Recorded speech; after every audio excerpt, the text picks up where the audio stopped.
இன்றைக்கி ஒரு ஹெல்த்தியான மரவள்ளி கிழங்கு மசியல் எப்படி பண்ணுறதுன்னு பார்க்கலாம். நான் இந்த கிழங்கு மசியல் பண்ணுறதுக்கு 2 கிழங்கு எடுத்து தோல் நீக்கி குட்டி குட்டியாக கட் பண்ணி வச்சுருக்கிறேன். இதை ஒரு குக்கரில் சேர்த்துக்கோங்க.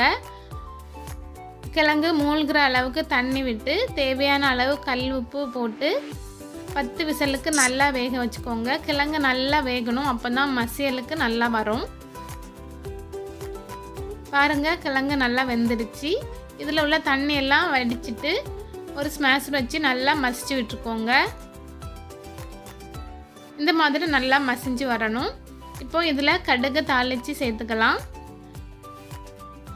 எண்ணெய் காஞ்சதும் கடுகு, பெருங்காயத்தூள், ஒரு வரமிளகாய், கொஞ்சமாக கருவேப்பிலை சேர்த்து கிழங்குல சேர்த்துக்கோங்க. கொஞ்சமாக துருவன தேங்காய் சேர்த்து நல்லா மிக்ஸ் பண்ணிக்கோங்க. அவ்வளோதாங்க, ஹெல்த்தியான மரவள்ளி கிழங்கு மசியல் ரெடி ஆயிடுச்சு. கண்டிப்பாக ட்ரை பண்ணி பாருங்கள்.